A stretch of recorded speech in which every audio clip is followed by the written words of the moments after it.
Hello again. It's nice to be back with you. Linda and I are taking the time to share our lives in a way that hopefully will pass on the blessings and the grace that we receive by living in the way that we do.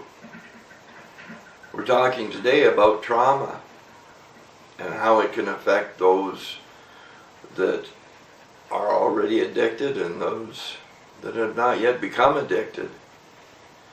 There's a thought that addiction is a pre-existing genetic condition that is triggered by an environmental happening. And that is use of drugs or alcohol for the first time. If that be the case, why is it that some of us become addicted and others don't? We all suffer trauma as we grow up, whether it's the trauma of physical, emotional, mental, sexual abuse as children, or just the trauma of growing up, of learning what you need to learn. The thought on this is that what makes a large difference is the support of the family and the community that you're raised in, and the willingness of the person to reach out to that community for help. Because if the help is there and the person doesn't reach out, it doesn't do them any good. I spent most of my young life feeling apart from, different, not enough. I had no support whatsoever from family or community. When I went to my father figure and tried to talk about the things that were bothering me or the emotions I was experiencing, I'd get a response like, grow up and be a man. I had no idea how to do that. So instead of taking me and guiding me, I was dismissed. I always felt like I was one step out of sync with the world, and that created a great big hole inside me. When I first came in contact with alcohol and drugs, it changed me. It changed the feeling I had inside about who I was. All of a sudden, I became more confident. I became enough. But it lied to me. Because in order to feel enough or be enough, I had to have that stuff in my system. So it set me up to continue to become addicted. To make that addiction who I was. Now if you look, there's all kinds of reasons that a person might become addicted. Like a large part of the children that grow up today in poverty, they don't have enough to live on. So they're going to feel less than. And they're going to be set up for that, oh yeah, feeling they get them the first time they use drugs and alcohol. But then why is it that people from good, stable households will turn out to be addicted? Well, there's another type of trauma, an emotional trauma.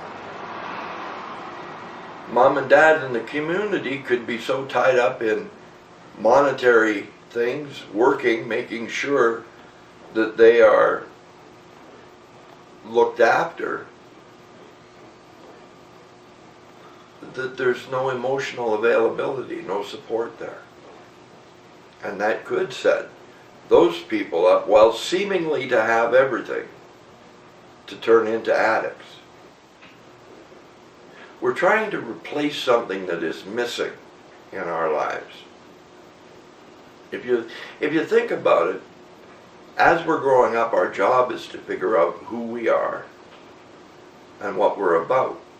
But we need support and help with that.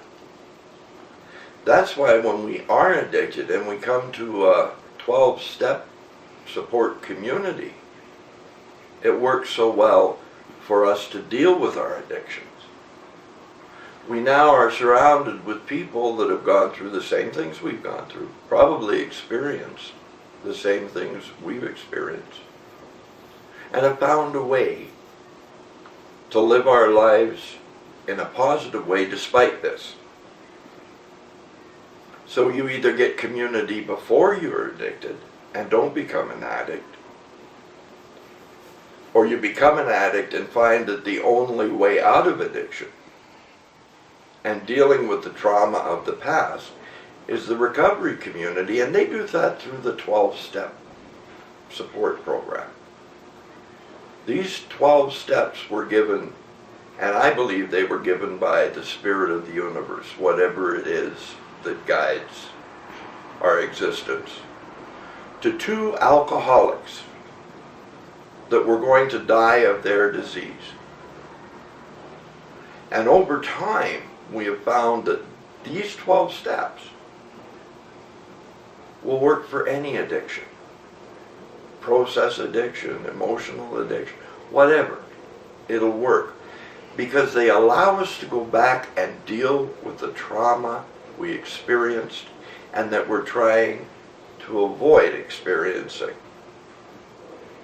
I found most of my resentment comes from, I want a better past. Well, I'm not going to get a better past. My past is what it is.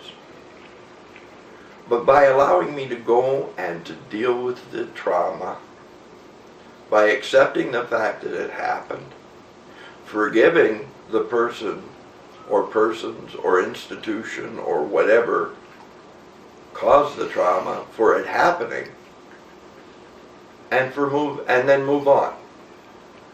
But it shows me how to move on. It shows me how to change my life in a way that it'll make it productive. I can't have a better past. But by living one day at a time in the moment, I can have a better future, whatever that might be.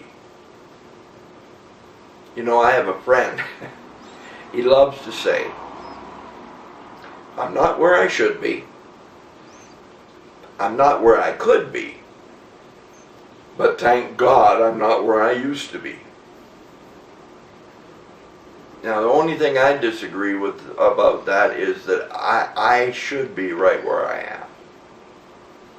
Because I've done the things in order to get here. But thank God I'm not where I used to be. Had I not found this community, this loving, caring community of people who are suffering and have suffered, I would have been dead by now. We all go through life with stuff that has happened to us. Whether that is in a positive way or a negative way, that's based on the person. But there's a place in the promises of the 12-step program where it says, we will not regret the past, nor wish to shut the door on it. We will comprehend the word serenity, and we will know peace. I've gotten that promise, and it's one that you should get too. Well, I shouldn't say should. That is one that is open to you having. Being able to walk free from your past, it's like taking an anchor and breaking the chain on it. You walk free of the things that were controlling your life. You walk free of that need to fill that hole that is created by your past and the trauma. And you walk free of the addiction, the things that you do that harm you while you're trying to make a better life. The goal of every addict is to be happy. I think it's the goal of every person to be happy. We have just found a way that lies to us. It gives us false promises and gives us false hope. and is totally there for one purpose: to keep us addicted to the substance or behavior that we're addicted to. I have a disease that tells me I don't have a disease. I have a disease that's final goal is to kill me, because our disease of addiction is chronic, which means it will never go away. It is progressive, which means it always gets worse. And in one way or another, it's fatal, either directly by the disease itself, overusing, overdosing, accidents, or other diseases brought on by the use of drugs and alcohol. I'll make you a deal, and I'll have you hold me accountable to making that deal. Here's my proposal. You try our way of life, the 12-step program and 12-step community, to the utmost of your ability for 90 days. Give it an awesome try for 90 days. Do the best you can. And if at the end of that time you see no improvement, or you have no hope for improvement, I'll gladly, or we will gladly, return to you your misery. You've got nothing to lose except the emotions and the disease and all the other things that are tied to that trauma of the past. Not everybody has your best interest at heart in this world. That's just something we've got to accept. So hang around with the ones that do have your best interest at heart and see what changes that makes in your life. Linda and I are going to keep doing this, because while we truly, truly hope that it helps at least one of you out there, it sure in the hell helps us, because we are attempting to make connection with others. I'm going to leave you with this thought, something that has come to me over the last little while. If you can get to the point where you can relate to every other person you come in contact with as a human being, that's as basic as it gets. The natural state to be in then is one of compassion and empathy. It is only when we start bringing other things into the equation, differences, that we allow ourselves to look at that person as the other, not like us. So try and look at other people simply as human beings with all the thoughts, the wants, the desires that you have, and see what happens. I'm not going to try and tell you what's going to happen, because I don't know. But I'm suggesting you see what happens. Thank you all for being with us. We truly encourage you to make comments or suggestions. Help us guide what we're going to do here.